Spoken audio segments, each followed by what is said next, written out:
What's up, YouTube? We're gonna try to get at this before it starts raining.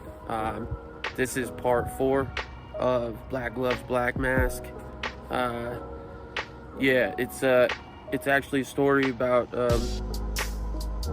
stealing a car, getting into trouble, and getting chased. Ended up getting super high on JB, and then this was the last time I saw my friend. So we'll get into that though. I'm not gonna indulge on that too much right now. Again, thank you for subscribing. It's 50 now, 50 subscribers I've reached in just a matter of a couple months. I thank all of you for it. I'm gonna keep making them, so just keep on liking and subscribing.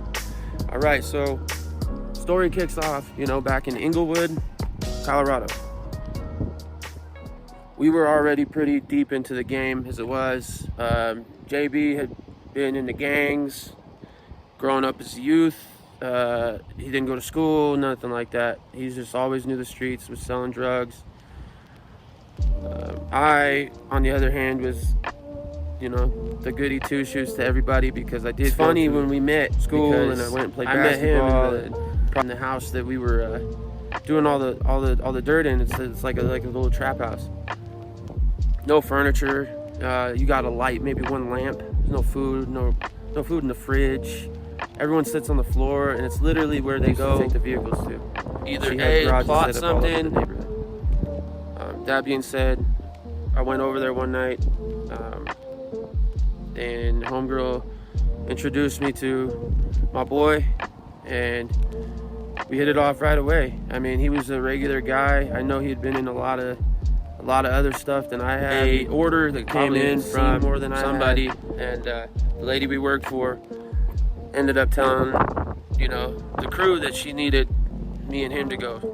She needed 2 of the best drivers because it was a spur of the moment thing. We didn't really have time to go and scout the cars at all. We didn't know what kind of environment they were in. They would know if they were in a garage. The security can't, we didn't get a chance to scout nothing because it was such a high payload. She said, "You're gonna go get him right now. Like, I need him right now." So me and him, we get in our car and we drive to the nearest train station, and we find a place that we can park, and we walk. We walked about, it was like 7 or 8 blocks.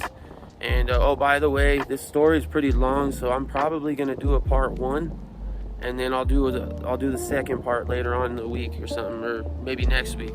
We saw the house, right? Now what was crazy to both of us was, this wasn't the best of neighborhoods in Denver, because technically you're on the southwest side of Denver, and I'm not saying it's bad down there by any means. It's not, but it's not like, there's still all sorts of activity that goes down there. But it just that I was supposed to get into was a 98. It was a 98, but he had rims on it and all sorts of crazy stuff. And then old boy was supposed to grab the little Honda. The dude had done a lot of work to it with the street racing and all that. Chevys were decent, whatever. On this night though, all the bad things that could have happened.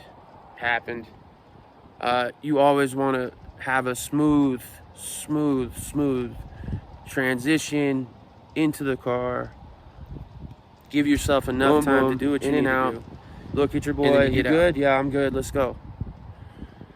But on this night, it was different. First of all, I got into the car.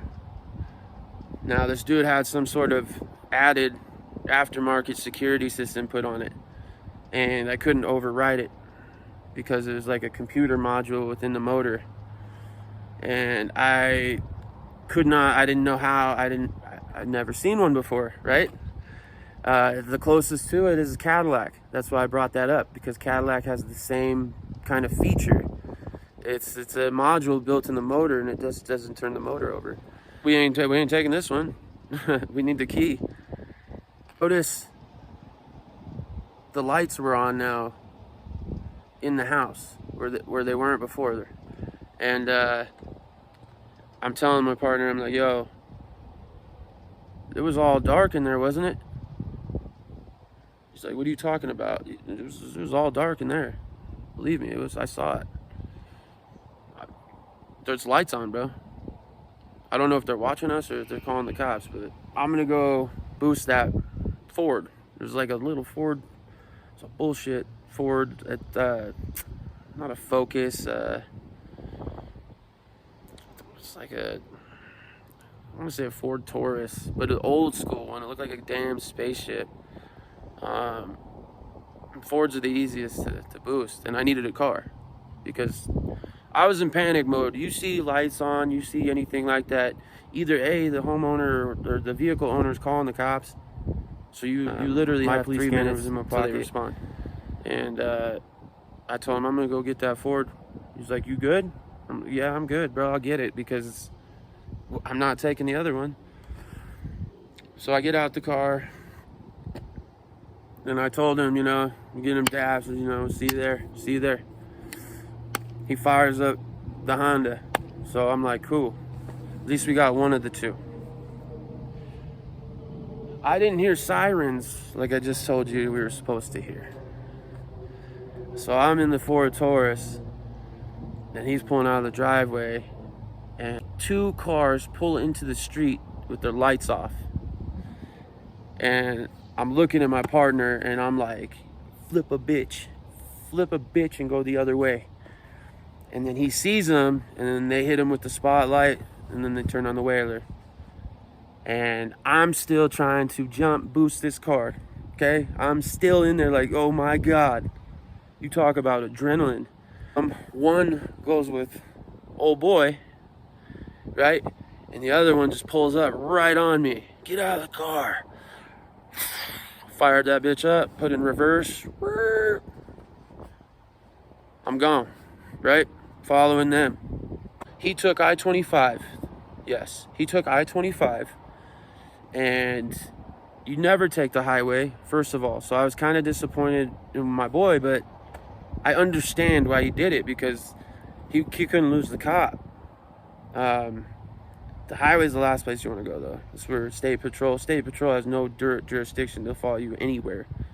Stay off the highway. But we get on the highway, and I'm telling him, bro, you got to get off. You got to get off. He gets off at University, and we cruise down west on University.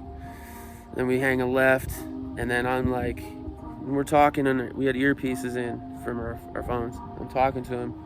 I'm like, yo, bro, we got to get out of Arapahoe County. Those are sheriffs. We got to get out of Arapahoe County right now, bro. Right now. And he's like, I don't know where I'm going. Like, fucking, you go to Arapahoe or we take Bellevue. We swing, west more.